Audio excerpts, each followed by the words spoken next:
Bendecidos, muy bien, bendecidos y en victoria como el Hijo de David, ¿verdad? Como hijos de Jesucristo, hijos de Dios. Muy bien, hoy entonces entramos ya en la parte casi final de la Pascua, porque todavía tenemos toda esta semana, pero como nos reunimos los domingos, tenemos ya el tiempo que vuela, vuela rápido, se va. Muy bien, hoy vamos a estar tratando sobre la entrada triunfal, que se refiere a la llegada de Jesús a Jerusalén. Ahí vemos que la entrada triunfal está relatada en los 4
le pusieron Domingo de Ramos.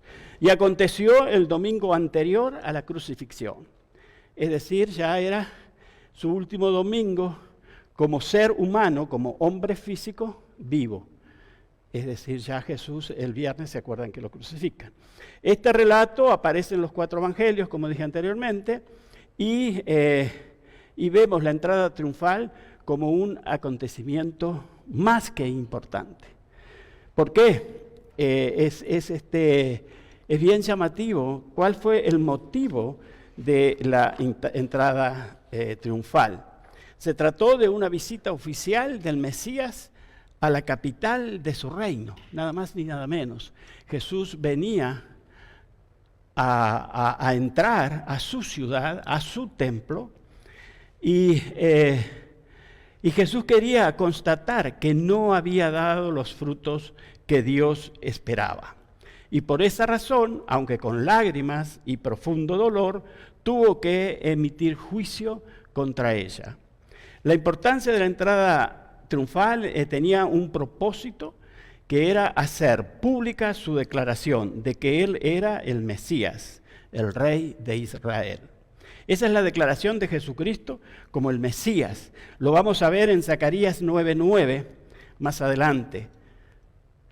Lo vamos a ir leyendo a los pasajes bíblicos, pero vamos a dar primero toda la introducción. ¿Por qué relacionamos el trono con la cruz? Porque debemos relacionar la entrada triunfal como rey y los sufrimientos de la cruz. Porque la cruz es el fundamento donde se iba a establecer su reino. En la cruz Él pagó por nuestros pecados, nos redimió y nos dio salvación y vida eterna. Es decir que la entrada triunfal realmente tenía un fundamento, que Él iba a ser juzgado y que iba a ser condenado. Eso lo vamos a leer en Mateo 14, 25, 12 al 25. Tomen nota ustedes de los pasajes bíblicos, no se olviden. Es sorprendente que es tan solo una semana las multitudes cambiaran de opinión tan drásticamente.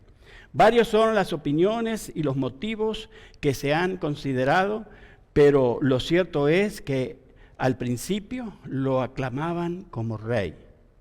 ¿Qué estaba entendiendo la multitud? ¿Qué estaba entendiendo la gente? ¿Qué era lo que pensaban ese domingo de Ramos? ¿Por qué cambiaron tan drásticamente de opinión en cuanto a Jesús? porque a veces hoy en día pasa algo un poquito parecido, ¿o no?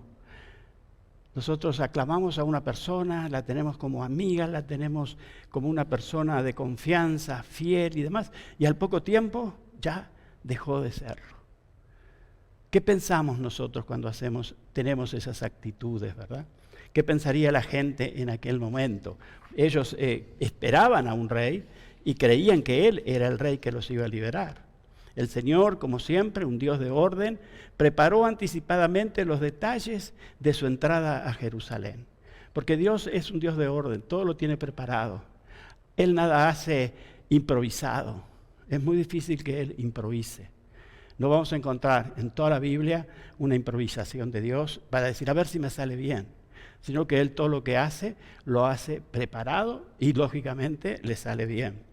En esta oportunidad se cumpliría la profecía de Zacarías, como dijimos, 9:9. Es muy probable que nadie de la multitud se diera cuenta, en medio del entusiasmo generalizado, de que estaban participando en el cumplimiento de lo que Zacarías había anunciado siglos antes. Después él hizo todos los preparativos, es decir, él como un Dios de orden había preparado todo ya. Los detalles de su entrada, el cumplimiento de la profecía de Zacarías, el pollino, un asno sobre el que nadie había montado. Otro detalle al que debemos prestar atención, pues los expertos decían que el asno es un animal difícil de montar. El animal se comportó de una forma dócil, demostrando el poder del Señor sobre la creación animal. Es decir, esa es otra de las demostraciones que tenemos, que el Señor domina sobre toda su creación. Y los animales le obedecen. Cuando leí esto esta mañana, estaba pensando en el arca de Noé. Los animales en parejas obedecieron a Dios. Uno por uno o dos por dos, porque era la pareja, iban entrando en el arca. Ninguno se rebeló. Por lo menos la Biblia no lo dice. Dice que todos los animales fueron entrando en el arca. Eso es interesante que nosotros podamos saber que toda la naturaleza obedece a Dios. Toda, absolutamente. En general, dice que había un desfile que contrastaba con lo que ellos estaban acostumbrados a realizar cuando regresaban de obtener alguna victoria. En general, los desfiles eran actos de mucho lujo en los que se usaban carruajes que llevaban personajes muy importantes, se exhibían tesoros, los sacerdotes ofrecían incienso y la fiesta era de mucha elegancia. En cambio, la entrada triunfal del Señor Jesucristo se revestía de humildad. Algunas personas ofrecían sus vestidos, otras cortaban ramas, improvisando una alfombra para que pasara Jesús montado en un asno, en contraste con los lujosos carruajes de las autoridades. Qué increíble, ¿verdad? El Rey de Reyes, el Creador, y simplemente vino en un burrito, que según los expertos dicen que son muy difíciles de montar. Yo la verdad nunca puse atención en eso, pero ahora que estaba estudiando me di cuenta de que sí, generalmente no he visto gente montada en un burrito, ¿no? No sé si ustedes por allá, por las zonas de ustedes, pero no me acuerdo yo en mi país haber visto gente montada en burrito. Un detalle importante, no caminó por una alfombra roja. En su lugar, algunos pusieron sus vestidos y otros cortaron ramas que tendían en el suelo, que servía como alfombra improvisada. Eso lo vamos a leer en 2 Reyes 9:13. No se me impacienten, ahora vamos a leer todo eso, todos los pasajes bíblicos. O el detalle increíble, el Señor lo necesita. Esa es una de las cosas que nos llamó la atención. A mí me llamó la atención. El Señor lo necesita. Y yo me quedé pensando, ¿no? ¿Puede el Señor necesitar algo de los hombres? ¿Puede el Señor necesitar algo de los hombres? Sin embargo, Él es Dios, no depende de nadie. Lo cierto es que Él tiene todo lo que necesita. Sin embargo, para demostrar una vez más su humildad, se hizo dependiente de sus propias criaturas. Es decir, él necesitaba un burrito y se lo tenían que pedir a alguien. Pero esa persona ya estaba preparada, simplemente con ir a decirle, el Señor lo necesita. Las barcas, el asno era prestado, las barcas que había utilizado en el mar de Galilea para proclamar sus parábolas también eran prestadas. Y la casa donde se hospedaba no era de él. Imagínense. Cuando predicaba, cuando daba las parábolas desde las barcas en el mar de Galilea, no eran de él. Increíble, ¿verdad? Cuando se hospedaba en las casas de María, Marta y Lázaro, no era de él. El asno era prestado, el burrito, el pollino. El aposento alto donde celebró la Santa Cena no le pertenecía. Imagínense. Y por último, la tumba donde le colocaron su cuerpo tampoco era suya. No tenía nada. Y era Dios. Es el Creador. Y sin embargo, él andaba. Pero eso lo vamos a ver en 2 Corintios 8:9. Pero qué ejemplo de humildad. ¿Cuánto tenemos que aprender del Señor Jesús? Le llamamos la entrada triunfal, porque realmente él ahí estaba demostrando el carácter de Dios, el carácter humilde, el carácter de amor, el carácter de misericordia, el carácter de compasión, todo lo que nosotros tenemos que tener. Y a veces nosotros estamos tan lejos. Me pongo a pensar muchas cosas en mis momentos de reflexión. Digo, qué lejos estamos de lo que Dios quiere de nosotros. La gente que estaba en Jerusalén se juntaba con la gente que le seguía. Ahí tenemos una cosa bien interesante. Había dos grupos.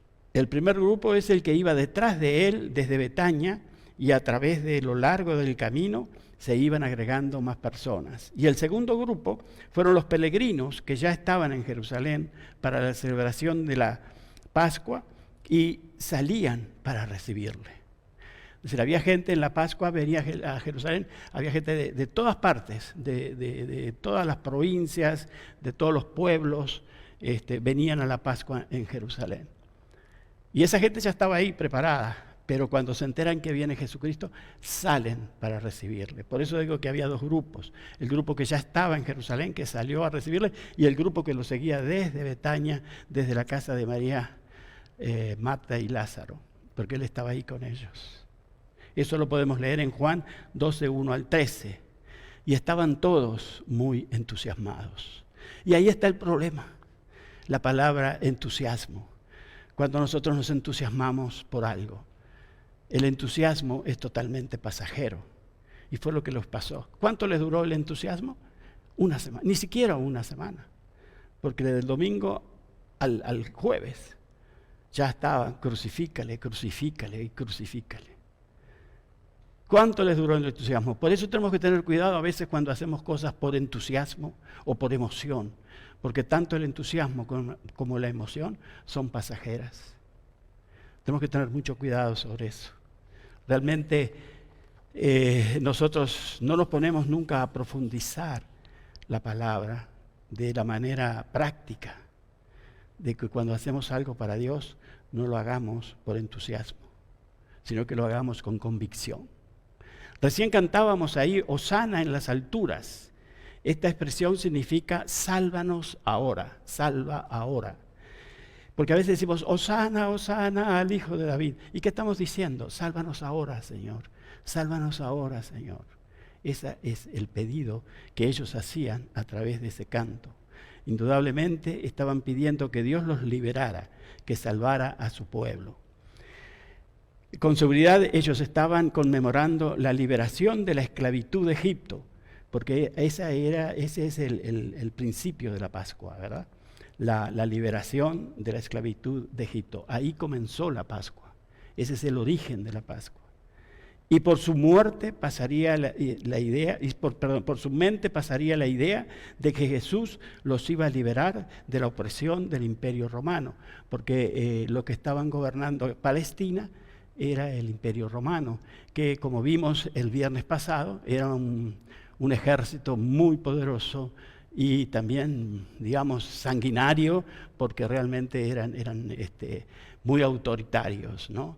Y había que hacer lo que ellos decían. Entonces, el pueblo hebreo estaba desesperado, pidiendo liberación del pueblo romano. Así como los esclavos en Egipto, que pedían la liberación del faraón. Y nosotros hemos sido liberados. Nosotros hemos sido liberados. Jesús vino a eso, a liberarnos. Pero no a liberarnos de una esclavitud de un gobierno político, sino a liberarnos en la parte espiritual, a liberarnos del pecado, a liberar nuestro corazón cuando se lo abrimos a Jesucristo, a liberar nuestra mente de malos pensamientos cuando le entregamos todo nuestro ser al Señor. Él nos libera, Él nos perdona, Él es misericordioso, Él nos da todo a nosotros y está dispuesto a darnos mucho más. Está en nosotros que podamos captar todas esas bendiciones que Él tiene para nosotros. Tenemos realmente que pensar que en esta vida que hizo Jesucristo en la tierra, Él lo hizo por amor a nosotros y para que nosotros tengamos una vida y vida en abundancia. Pero cuando la tenemos cuando realmente le entregamos todo nuestro ser al Señor Jesucristo. De lo contrario, vamos a andar como siempre, un poco bien, un poco mal, como el tiempo. Ayer 90 y pico de grados, hoy 80, 70 y a la noche 30 y para la semana que viene anuncian ya mucho menos. Vamos a tener como 60, 65 grados. Y entonces el tiempo cambia, varía. Y nosotros a veces en nuestra vida tenemos esos altibajos. ¿Pero por qué tenemos esos altibajos? Porque no hemos sido liberados. ¿Y por qué no hemos sido liberados? Porque no lo hemos entregado a Jesucristo nuestra vida, nuestro ser, nuestro corazón, nuestra mente, nuestra alma. Entonces andamos con altibajos. Hoy estamos contentos y alegres, mañana ya estamos tristes y amargados. Y con problemas y preocupados y con ideas de que no hay solución para mi problema. ¿Pero por qué? Porque no hemos sido liberados. No hemos aceptado al Señor Jesucristo en el correcto orden del que hay que aceptarlo. Lo decimos de labios para afuera. Yo acepté al Señor Jesucristo. Pero en realidad Él está mirando nuestro corazón, que eso es lo que Él quiere. Y ahí es donde tenemos que ver. También decía, bendito el que viene en el nombre del Señor. Entonces ahí vamos a estar leyendo el Salmo 118, 25. Y realmente ellos estaban realmente usando ese salmo cuando estaban cantando, bendito el que viene en el nombre del Señor. Eso está en la página 12. Y ellos estaban también seguros de que Jesús iba a restablecer el reino y él mismo se iba a sentar sobre el trono de David como el legítimo rey de Israel. Bendito el que viene de nuestro padre David. Lucas 19, 39 al 40. Ahora lo vamos a leer, no se preocupen. Pero realmente ellos estaban convencidos de que Jesucristo venía a imponer con fuerza su autoridad. Y se encontraron que Jesucristo venía sin fuerza física, sin armas, sin ejércitos, sino que venía con amor. Él estableció su reino en la base del amor. Y eso es realmente para ellos habrá sido un gran desconcierto, porque lo que esperaban era acción y se encontraron con paz, con tranquilidad, con una forma de decir, ama a tu prójimo como a ti mismo. Y el prójimo eran hasta los romanos que estaban gobernando. Y Jesús instauró su reino del amor. Él no vino como querían ellos que viniera. Va a ser diferente la segunda venida, pero esa no lo vamos a hablar ahora. ¿Por qué Jesús no fue al palacio? Jesús no se dirigió al palacio. Jesús fue directo al templo. Eso lo vamos a ver también detenidamente en Malaquías 3:1. Porque Él no venía a conquistar por la fuerza, como los reyes de la tierra, sino a conquistar con amor, gracia y misericordia. La gracia de Dios se estaba invadiendo toda la zona de Palestina con su actitud, porque su reino no es de ejércitos y de esplendor, porque Él no conquista a las naciones, Él quiere conquistar el corazón de las personas. Él reina en paz y en amor. Jesús tiene su reino en la paz y en el amor, en la comprensión, en la compasión, en la piedad, en que haya armonía entre su pueblo. Jesús no se dirigió al palacio de gobierno, se dirigió a su casa, al templo. Esa era su casa, esa es su casa. Jesús no fue al palacio de gobierno, Él fue al templo, que es su casa. ¿Y por qué? Una vez que hubo mirado alrededor todas las cosas, lo que vio no le permitía encontrarse cómodo allí y se fue. ¿Por qué Jesucristo esa noche no se quedó en su casa? Porque Él vio en la iglesia, en el templo, en el lugar, en el recinto, en la casa de Dios, no vio cosas que no le agradaron. Pero no era el momento, consideró que no era el momento para decirlo esa noche. Y se fue. ¿Qué fue lo que vio que tanto le desagradó?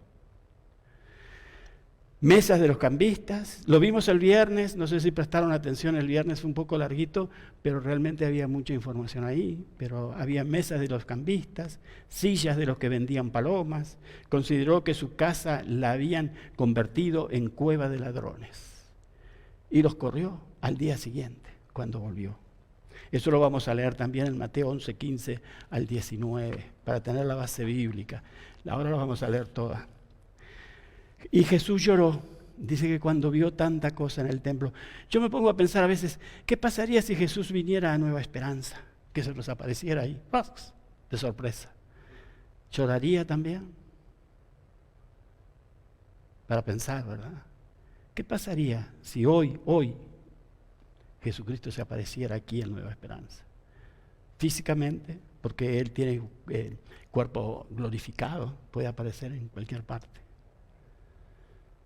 Porque sabemos que Él está, pero no lo vemos. Pero qué bueno sería que un día dijera, Jesús, ¿cómo quedaríamos nosotros? ¿Y qué nos diría Él?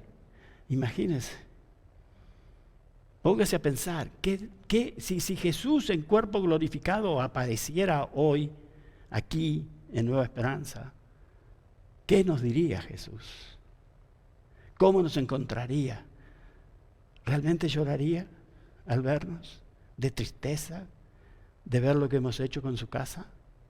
¿O nos diría, bien, buen siervo y fiel, en lo poco has sido fiel, en lo mucho te pondré? ¿Qué nos diría Jesucristo? Y Él lloró, dice Lucas 41, 44, porque vio la actitud de la gente y se lamentó de lo más profundo de su corazón. Porque cuando uno llora realmente, bueno, puede llorar de alegría, pero cuando llora de tristeza, está realmente llorando por amargura, desde su corazón que le sale esa tristeza tan grande, ¿no?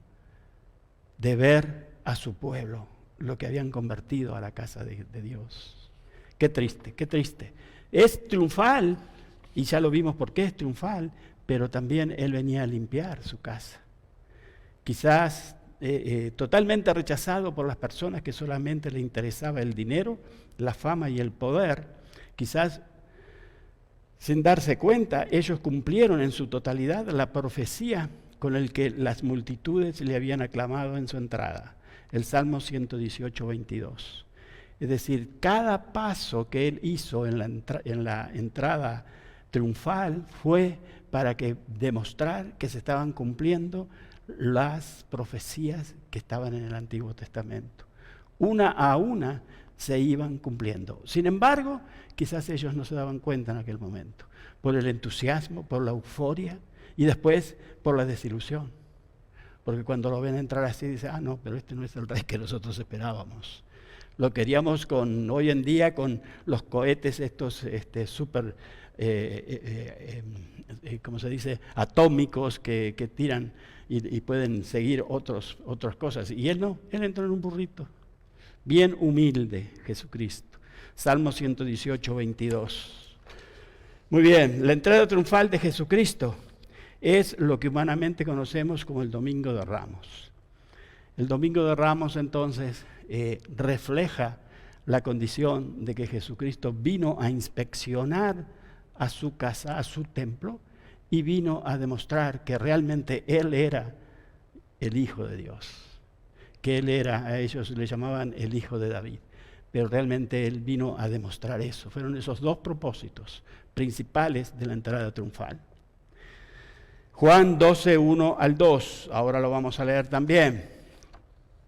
Entonces, tenemos Mateo 21:1. Dice, cuando se acercaron a Jerusalén y vinieron a Betfagé, al monte de los olivos, Jesús envió 2 discípulos diciéndoles, id a la aldea que está enfrente de vosotros y luego hallaréis un asna atada y un pollino con ella, desatadla y traédmelos.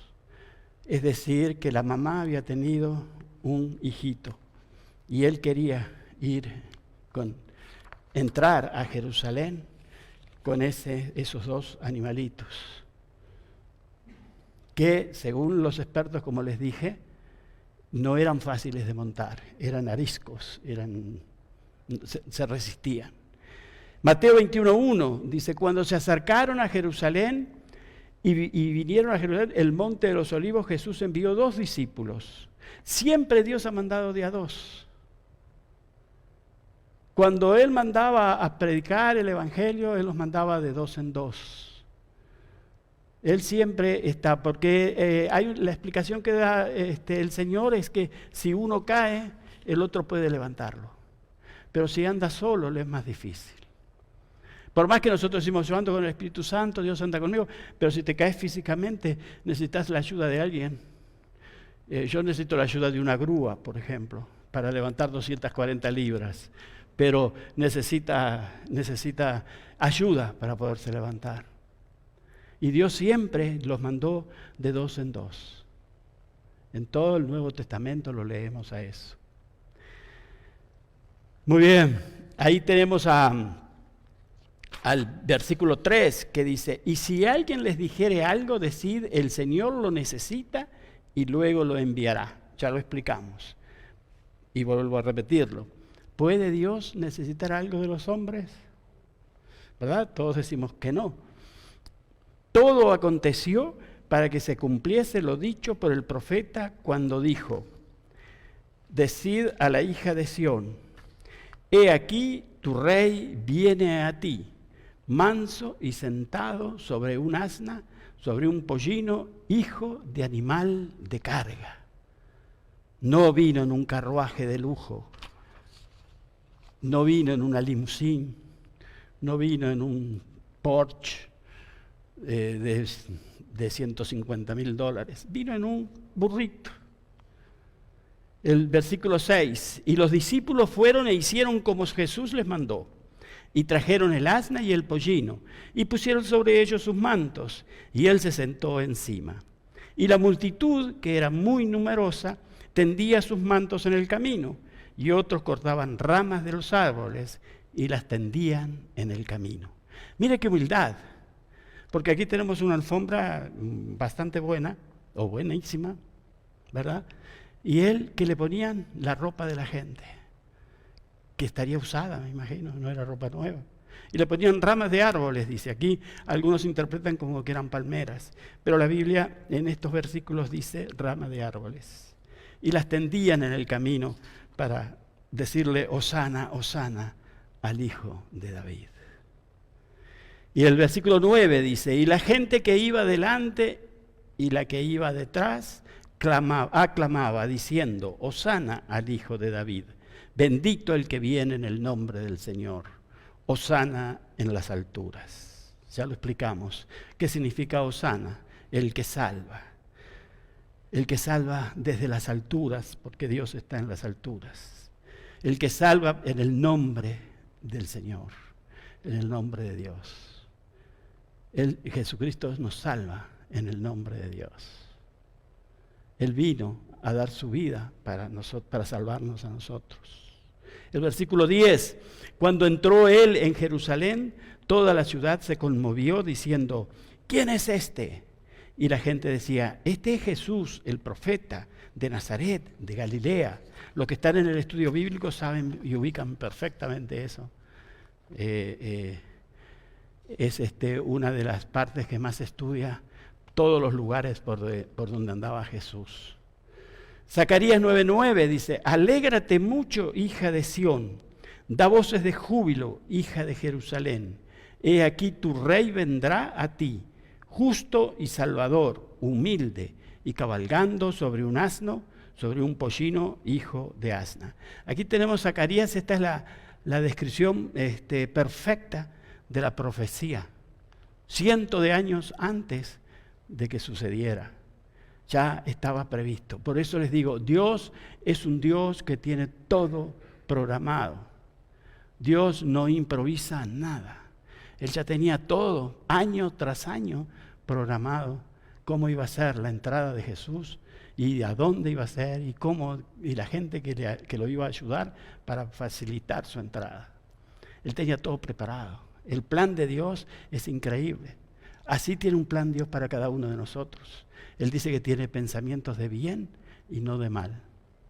Está en nosotros entregarnos a Él de todo corazón y dejar que el Espíritu Santo trabaje en nuestra mente, en nuestro corazón, en nuestro ser, para que nosotros podamos recibir las bendiciones de ese plan que tiene Dios para cada uno de nosotros.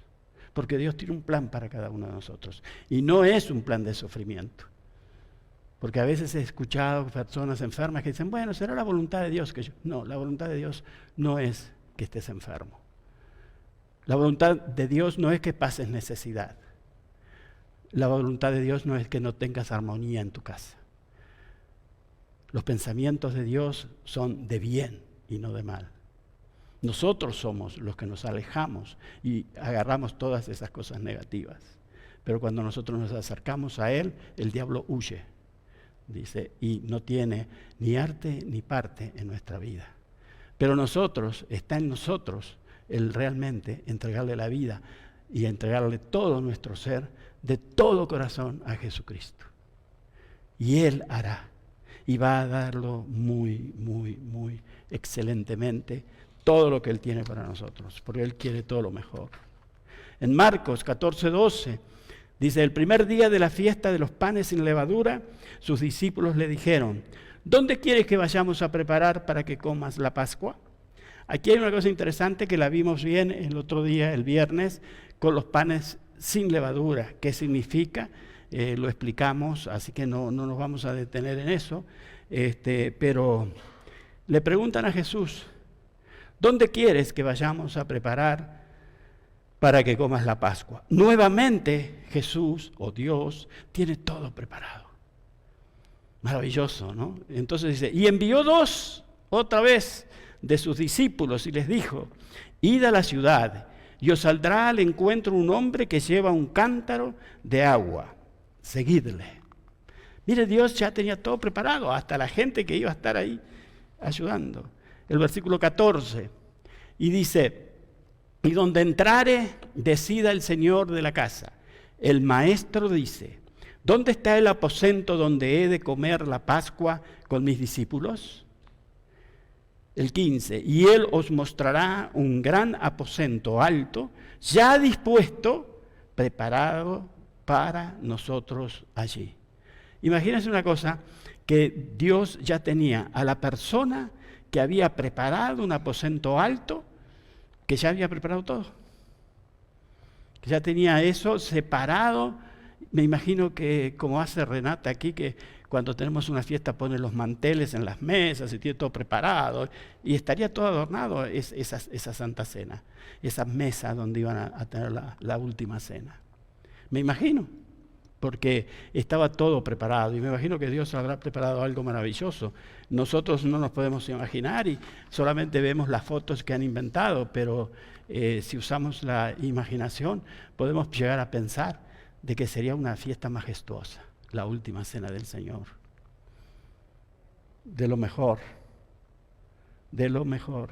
El 16, fueron sus discípulos y entraron en la ciudad y hallaron como les había dicho y prepararon la Pascua. Y cuando llegó la noche, vino a él con los 12. Y cuando se sentaron a la mesa, mientras comían, Jesús dijo: de cierto os digo que uno de vosotros que come conmigo me va a entregar. Entonces ellos comenzaron a entristecerse y a decirle uno por uno: ¿seré yo? Y los otros: ¿seré yo? Y él respondiendo les dijo: es uno de los 12 el que moja conmigo el plato. A la verdad, el Hijo del Hombre va según está escrito de él, mas ay de aquel hombre por quien el Hijo del Hombre es entregado. Bueno le fuera a ese hombre no haber nacido. Así que ahí tenemos una respuesta para algunos que preguntan qué había pasado con el entregador, ¿verdad? El que lo entregó. No les voy a decir el nombre, si ustedes lo van a buscar en la Biblia. 22. Y mientras comían, Jesús tomó pan y bendijo y lo partió y les dio diciendo: tomad, esto es mi cuerpo. Y tomando la copa y habiendo dado gracias, les dio y bebieron de ella todos. Y les dijo: esto es mi sangre del nuevo pacto, que por muchos es derramada. De cierto os digo que no beberé más del fruto de la vid, hasta aquel día en que lo beba nuevo en el reino de Dios. Aquí en el versículo 24 me llamó la atención la primera parte, que dice: esto es mi sangre del nuevo pacto, que por muchos es derramada. No dice por todos, porque generalmente dice todos. Aquí dice muchos, pero no todos. Tenemos que orar para estar dentro de esos muchos. Tenemos que pedirle al Señor: Señor, yo quiero estar en el grupo de esos muchos. Porque aquí no dice todos, ¿eh? Tenemos que tener atención a eso. A veces pasamos de largo y ni nos damos cuenta de lo que estamos leyendo. Pero si nos ponemos a pensar, aquí dice muchos, no dice todos. Oremos: Padre, yo quiero estar en el grupo de los muchos. No quiero estar fuera de ese grupo. El 25, de cierto os digo que no beberé más del fruto de la vid, hasta aquel día en que lo beba nuevo en el reino de Dios. Qué bueno. El segundo libro de Reyes, 9:13, nos dice: entonces cada uno tomó apresuradamente su manto y lo puso debajo de Jehú en un trono alto, y tocaron corneta y comieron: Jehú es rey. Y dijeron: Jesús es rey. Jehú es rey. Jehú era uno de los reyes en el Antiguo Testamento que estaban siempre de guerra en guerra y luchando, pero era como un acto de aprobación y de mostrar interés cuando la gente ponía su ropa, sus mantos, para que la persona pudiera tener más comodidad. Era un gesto de bondad y de darle comodidad a la gente, a los reyes, ¿no? En 2 Corintios 8:9 dice: porque ya conocéis la gracia de nuestro Señor Jesucristo, que por amor a vosotros se hizo pobre siendo rico, para que vosotros con su pobreza fueseis enriquecidos. Es decir, como dije, Jesús no tenía un asno, lo tenía que pedir prestado. No tenía una barca, tenía que pedir prestado a los dueños de las barcas en el mar de Galilea para predicar. Jesús no tenía una casa, iba a la casa de sus amigos. Jesús no tenía nada. Él se hizo pobre, dice aquí, para que nosotros, con su pobreza, fuésemos enriquecidos. ¿Enriquecidos en qué? En humildad. La humildad no quiere decir que seas pobre económicamente, quiere decir que seas humilde de corazón, que no seas un orgulloso, un vanidoso, que no seas una persona avariciosa, que no te alcanza ni te conformas con nada. Eso quiere decir. Tenemos que prestar atención a ese tipo de cosas si es que queremos agradar a Dios cada día más. El Salmo 118, 25 dice: oh Jehová, sálvanos ahora, te ruego, oh Jehová, que nos hagas prosperar ahora. Bendito el que viene en el nombre de Jehová. Desde la casa de Jehová os bendecimos. Aquí nuevamente se da el canto que tenían cuando él estaba entrando, pero está en el Salmo 118, 25. Otra de las profecías que se van dando, que se van cumpliendo. Todas las profecías se cumplieron. Por eso Jesucristo dijo: consumado es. Porque lo que él vino a hacer, que estaba programado en el Antiguo Testamento, lo pudo hacer, lo pudo cumplir. Por eso él dijo al final: consumado es. Pero realmente a veces nosotros no estamos capacitados para poder decir: Señor, la tarea que me mandaste a hacer, ya la hice. Consumada está, ya está hecha. Nosotros generalmente cuando Dios nos manda a hacer algo, tratamos de evitarlo y no hacerlo. Tenemos que tratar de abrir nuestro oído para escuchar la voz de Dios, y cuando Dios te está llamando, haz lo que Dios te dice y puedas decir: consumado es. Señor, yo he cumplido. Pero a veces decimos: heme aquí, Señor, yo iré, y a la semana que viene te veo aquí de vuelta. ¿Y dónde estabas? ¿A dónde fuiste? A ningún lado fuiste. Simplemente dijiste: heme aquí, Señor, yo iré. ¿A dónde? No hiciste nada durante la semana. Para Dios me refiero. Trabajaste y anduviste en miles de cosas, pero para Dios, ¿qué hiciste cuando dijiste: heme aquí, Señor, yo iré? Tenemos que tener cuidado con eso, porque Dios está escuchándonos y prestando atención, así como ustedes están prestando atención a lo que yo digo hoy. Y les veo las caras todos bien atentos que están. Malaquías 3:1 dice: he aquí yo envío mi mensajero, el cual preparará el camino delante de mí, y vendrá súbitamente a su templo el Señor, a quien vosotros buscáis, y al ángel del pacto, a quien deseáis vosotros. Aquí viene, ha dicho Jehová de los ejércitos. Mire qué interesante, en Malaquías también ya se estaba anunciando la venida al templo. Ya no decía ahí al palacio de gobierno, decía al templo de Jesucristo. Hoy en día, y ayer estaba conversando con unos hermanos, nosotros decimos: el templo del Espíritu Santo somos nosotros, sí, pero cuando hablamos de la casa física de Dios, también es el templo.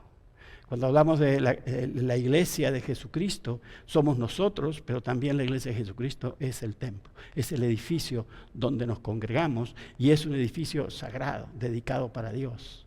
Entonces aquí tenemos que realmente tener mucho cuidado con las cosas que hacemos y que decimos, porque estamos en la casa de Dios. Y entonces dice que él iba a venir, porque venía por el envío que Jehová de los ejércitos había decidido. El Hijo estaba cumpliendo completamente todo el plan que Dios había preparado muchos cientos de años antes. Y el Salmo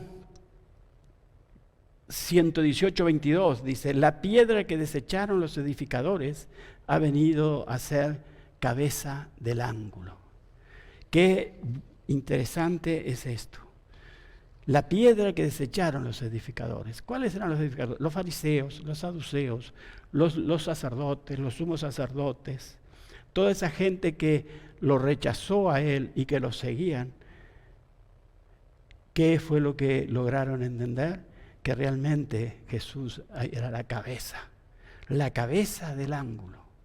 ¿Sabe lo que es un ángulo? Un ángulo es tiene tres partes: Padre, Hijo y Espíritu Santo. Pero Jesucristo dice es la cabeza. ¿Por qué? Porque todo lo que pidamos al Padre en el nombre de Jesucristo, el Padre lo dará. ¿Cómo vamos al Señor?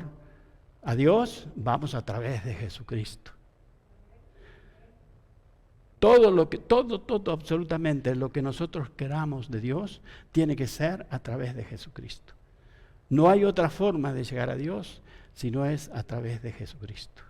¿Y quién vino aquí? ¿A quién mandó Jesucristo? Mandó al Espíritu Santo para que viva en nosotros. Es decir, esa Trinidad está trabajando en nosotros todo el tiempo. Y ellos están dispuestos a darnos cada vez más y más a medida que nosotros estamos realmente cumpliendo y siendo obedientes con sus mandatos. Jesucristo en Juan 15:14 dice: ustedes serán mis amigos si cumplen con mis mandamientos. Así que tenemos que cumplir, hermanos. Yo los invito a que esta entrada triunfal de Jesucristo, que la recordamos como Domingo de Ramos, sea la entrada triunfal a nuestro corazón, pero para que nos dé ese sentir de ser obedientes a Jesucristo. Señor, otro pedido que tenemos que hacerle: yo quiero ser obediente. Yo te quiero obedecer, Señor. Ayúdame, dame voluntad, dame el poder de decisión para que yo pueda entrar a agradarte como tú quieres, para que yo pueda ser la persona que tú quieres que yo sea. Pero eso es un proceso, no es algo automático. En algunos casos quizás sí, porque he tenido personas que me han dicho que sí, que han recibido un cambio automático. Pero el proceso de transformación del ser humano es un proceso justamente, no es una cosa automática. Viene de a poco. Los discípulos llevaron 3 años en el proceso de transformación. Lo vimos el viernes cuando ellos dejaron todas sus cosas, dejaron su familia, sus trabajos, todo lo que estaban haciendo y decidieron seguir a Jesucristo. ¿Pero qué pasó? Estuvieron 3 años recibiendo instrucciones para que realmente Dios los pudiera transformar y renovar su mente para que pudieran trabajar para el reino de Dios. Y no hay cosa más linda que trabajar para el reino de Dios. Les da una paz y una tranquilidad impresionante. Si aquí hay gente que trabaja para el reino de Dios, sabe de lo que estoy hablando. Porque se siente paz, se siente tranquilidad. Y a veces encontramos soluciones que ni sabemos cómo sucedieron. ¿Pero cómo sucedió esto? No sé. Dios obró y ni me di cuenta. Pero cuando estamos haciendo la voluntad de Dios, hagamos la voluntad de Dios, hermanos. Que la importancia que tiene la entrada triunfal para demostrar que Jesucristo es realmente el Hijo de Dios y que Jesucristo venía a limpiar a su casa, a su templo, esté hoy activa en nuestra vida, en nuestra iglesia, en nuestra familia y personalmente, y en la vida de todos nuestros seres queridos. Que Dios los transforme, los moldee, los cambie y que realmente puedan todos venir a los pies de Jesucristo.